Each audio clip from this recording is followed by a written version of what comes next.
ମରିଗଲା। ଏ ବାସି ତୁ ପଳା। ମୁଁ କହୁଛି ତ ସ୍ୱାମୀ ପାଖକୁ ପଳା। ଆଲୋ ସ୍ତ୍ରୀ ପଡ଼ିଆର ଓଜନ ଥିଲେ ତା ସ୍ୱାମୀକୁ ଜମ ବି ନେଇ ପାରିବନି। ମୁଁ କହୁଛି ତ ସ୍ୱାମୀର କିଛି ହବନି। ପଳା ସେ ତ ସ୍ୱାମୀ ପାଖକୁ ପଳା ପଳା। ହଁ କି ଏତେ ସ୍ତ୍ରୀ ପଡ଼ିଆର ଓଜନ ଦେଖଉଛୁ?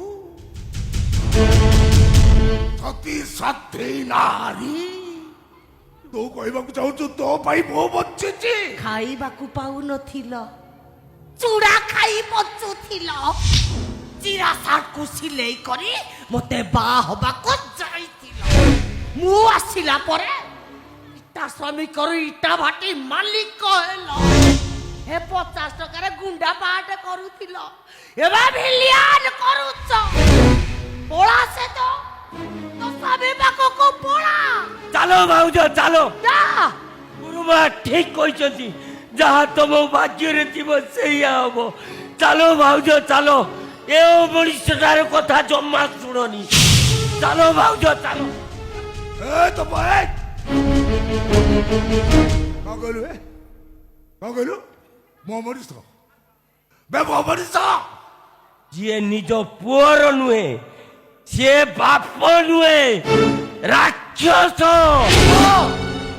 ଯିଏ ନିଜ ପୁଅ ବଞ୍ଚି ଥାଉ ଥାଉ ନିଜ ବୋହୂକୁ ବିଧବା ହବାକୁ କହେ, ସେଇଟା ମଣିଷ ନୁହେଁ, ଗୋଟାଏ ଜଙ୍ଗଲି ଭାଲୁ। ଶାଳା ଖାଇବାକୁ ପାଉନଥିଲୁ, ମନ୍ଦିର ଆଗରେ ଚୋତା ପୋଲିସ କରୁଥିଲୁ। ମୁଁ ତୋତେ ଦୟା ଦେଖେ ଇଟା ହାଟରେ ଚାକିରି ଦେଲି। ଶାଳା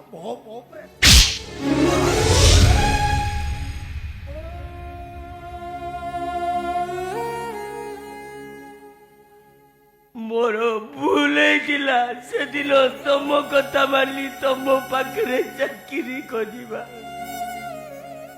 ଭାବିଥିଲି ସବୁ କଳାକାର ଗୁଡାକ ହୃଦୟବାନ, ସେମାନଙ୍କର ମଣିଷ ପଡ଼ିଆ ଅଛି। ହେଲେ ଆଜି ପ୍ରମାଣ ପାଇଗଲି, କିଛି କଳାକାର ମଞ୍ଚରେ ଯେମିତି ଅଭିନୟ କରନ୍ତି, ମଞ୍ଚ ତଳେ ତାଠୁ ବେଶୀ ଭଲ ଅଭିନୟ କରନ୍ତି। ମଞ୍ଚରେ ସେମାନେ ଯେତିକି ସୁନ୍ଦର, ମଞ୍ଚ ତଳେ ତାଠୁ ବେଶୀ କଦାକାର। ସେମିତି ହେଇନଥିଲେ ବୋହୁଟା ତା ସ୍ୱାମୀ ପାଇଁ ବିକଳ ହଉଛି, ଅଥଚ ତମେ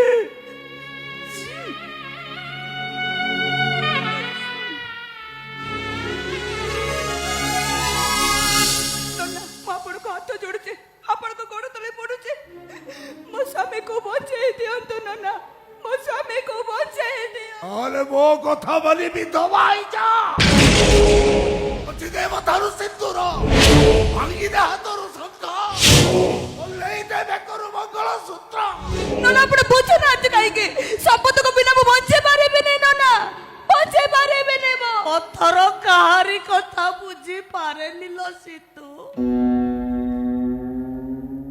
ବରଂ ତୁ ଗୋଟେ କାମ କର, ତୁ ତ ବାପା ପାଖକୁ ଚାଲି ଯା। ତାହେଲେ ତୋର ବଡ ବଡ ସାଙ୍ଗସାଥି ମାନେ ଥିବେ, ସେଇମାନଙ୍କ ଟଙ୍କା ଆଣି ତୋ ସ୍ୱାମୀ ତୁ ଭଲ। ବୋଉ ସମସ୍ତେ ମୋ ଉପରେ ନେଲେ, ଡାଡି ବି ମୋ ଉପରେ ନେଲେ, ମୁଁ କିନ୍ତୁ ମୁହଁ ଫେରେଇବିନି। ଯଦି ତୁ ମୋ କଥାରେ ବିଧବା ହେଇଯିବି, ଏଇଆ ଚାହୁଁଛନ୍ତି ନା ଆପଣ? ମୋ ମଥାରୁ ସିନ୍ଦୁର ପୋଛେଇ ଦେବି, ହାତରୁ ଶଙ୍ଖ ଭାଙ୍ଗେଇ ଦେବି, ବେକରୁ ମଙ୍ଗଳସୂତ୍ର ଓହ୍ଲେଇ ଦେଇ ଆପଣଙ୍କ ପୁଅ ଜୀବନରୁ ଦୂରେଇ ଯିବି, ଏଇଆ ଚାହୁଁଛନ୍ତି ନା ଆପଣ? ମୁଁ ସତ କହୁଛି ନନା, ମୁଁ ଯଦି ଆପଣଙ୍କ ପୁଅ ଜୀବନରୁ ଦୂରେଇ ଯାଏ, ନା ସିଏ ବଞ୍ଚେଇବେ ନା ମୁଁ ବଞ୍ଚେଇବେ। ମୁଁ ଯଦି ମୋ ସ୍ୱାମୀକୁ ମନ ପ୍ରାଣ ଦେଇ ଭଲ ପାଉଥିବି, ତାହେଲେ ଭଗବାନ କେବେ ବି ନିଷ୍ଠୁର ହେବେନି, କେବେ ବି ନୁହଁ, କେବେ ନୁହଁ। ମୁଁ ଆପଣଙ୍କୁ ଦେଖେଇ ଦେବି ମୋ ସ୍ୱାମୀକୁ ନିଶ୍ଚୟ ଭଲ କରି ଦେଖେଇ ଦେବି ମୋ ଦେଖେଇ ଦେବି।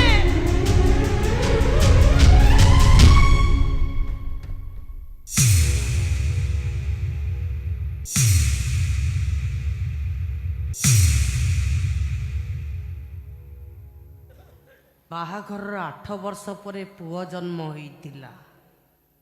ସେଦିନ ତମେ ଖୁବ୍ ଜୋରରେ ହସିଥିଲ। ଆଜି ସେଇ ପୁଅ ମରିବାକୁ ଯାଉଛି। ତମେ ହସିବ ନା କାନ୍ଦିବ? ସରିଆ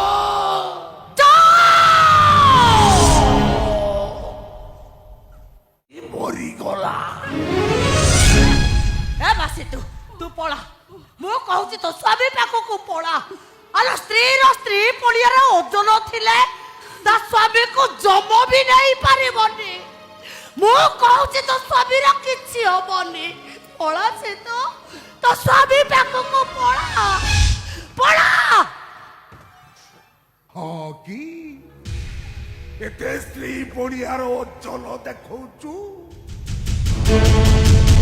ସତୀ ସାଧ୍ୱୀ ନାରୀ ତୁ କହିବାକୁ ଚାହୁଁଛୁ ତୋ ପାଇଁ ମୁଁ ବଞ୍ଚିଛି? ଖାଇବାକୁ ପାଉନଥିଲ, ଚୁଡ଼ା ଖାଇ ବଞ୍ଚୁଥିଲ। ଚିରା ସାର୍ଟକୁ ସିଲେଇ କରି ମତେ ବାହା ହବାକୁ ଯାଇଥିଲ। ମୁଁ ଆସିଲା ପରେ ଇଟା ଶ୍ରମିକରୁ ଇଟା ଭାଟି ମାଲିକ ହେଲ। ହେ 50 ଟଙ୍କାରେ ଗୁଣ୍ଡା ପାହାଟେ କରୁଥିଲ, ଏବେ ଭିଲିଆନ କରୁଛ। ପଳା ସେ ତ ସ୍ୱାମୀ ପାଖକୁ ପଳା। ଚାଲ ଭାଉଜ ଚାଲ। ଯା। ଗୁରୁମା ଠିକ କହିଛନ୍ତି, ଯାହା ତମ ଭାଗ୍ୟରେ ଥିବ ସେଇଆ ହବ। ଚାଲ ଭାଉଜ ଚାଲ। ଏ ମଣିଷଟାର କଥା ଜମା ଶୁଣନି। ଚାଲ ଭାଉଜ ଚାଲ। ତ କଣ କହିଲୁ? ମୋ ମଣିଷ ବେ ମୋ ମଣିଷ। ଯିଏ ନିଜ ପୁଅର ନୁହେଁ, ସିଏ ବାପ ନୁହେଁ, ରାକ୍ଷସ। ଯିଏ ନିଜ ପୁଅ ବଞ୍ଚି ଥାଉ ଥାଉ ନିଜ ବୋହୂକୁ ବିଧବା ହବାକୁ କହେ, ସେଇଟା ମଣିଷ ନୁହେଁ, ଗୋଟାଏ ଜଙ୍ଗଲି ଭାଲୁ। ସାରା ଖାଇବାକୁ ପାଉନଥିଲୁ, ମନ୍ଦିର ଆଗରେ ଜୋତା ପୋଲିସ କରୁଥିଲୁ। ମୁଁ ତୋତେ ଦୟା ଦେଖେ ଇଟା ହଟରେ ଚାକିରି ଦେଲି। ସାରା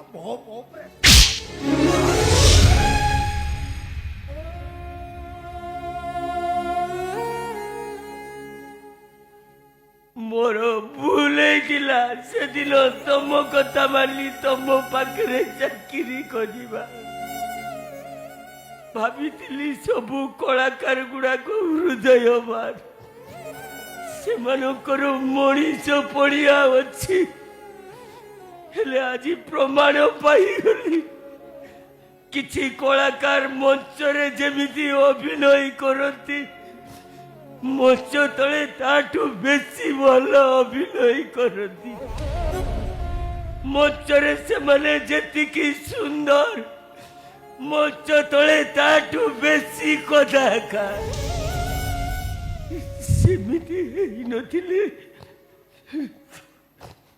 ବୋହୁଟା ତା ସ୍ୱାମୀ ପାଇଁ ବିକଳ ହଉଛି, ଅଥଚ ତମେ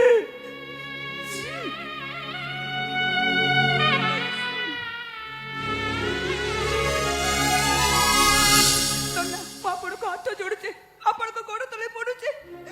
ମୋ ସ୍ୱାମୀକୁ ବଞ୍ଚେଇ ଦିଅନ୍ତୁ ନନା, ମୋ ସ୍ୱାମୀକୁ ବଞ୍ଚେଇ ଦିଅ। ଆରେ ମୋ କଥା ବୋଲି ବିଧବା ହେଇଯା। ଦେ ମଥାରୁ ସିନ୍ଦୁର, ଭାଙ୍ଗିଦେ ହାତରୁ ଶଙ୍ଖ, ଓହ୍ଲେଇ ଦେ ବେକରୁ ମଙ୍ଗଳସୂତ୍ର। ନନା ଆପଣ ବୁଝୁନାହାନ୍ତି କାହିଁକି? ସମ୍ପଦକୁ ବିନା ମୁଁ ବଞ୍ଚେଇ ପାରିବିନି ନନା, ବଞ୍ଚେଇ ପାରିବିନି।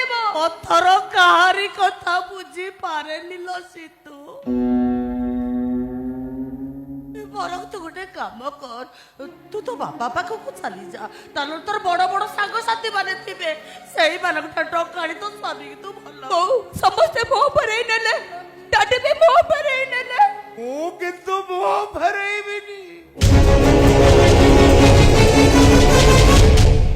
ଯଦି ତୁ ମୋ କଥାରେ ବିଧବା ହେଇଯିବି, ଏଇଆ ଚାହୁଁଛୁ ସିନ୍ଦୁର ପୋଛେଇ ଦେବି, ହାତରୁ ଶଙ୍ଖ ଭାଙ୍ଗି ଦେବି, ବେକରୁ ମଙ୍ଗଳସୂତ୍ର ଓହ୍ଲେଇ ଦେଇ ଆପଣଙ୍କ ପୁଅ ଜୀବନରୁ ଦୂରେଇ ଯିବି। ଏଇଆ ଚାହୁଁଛନ୍ତି ନା ଆପଣ?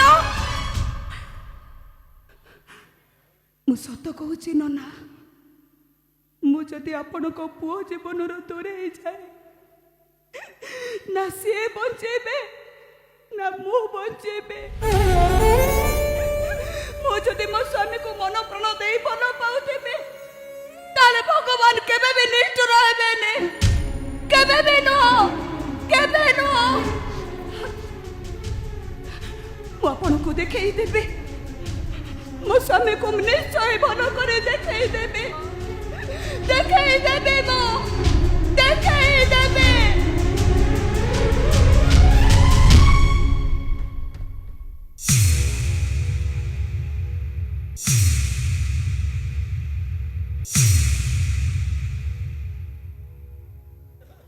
ବାହାଘରର 8 ବର୍ଷ ପରେ ପୁଅ ଜନ୍ମ ହୋଇଥିଲା।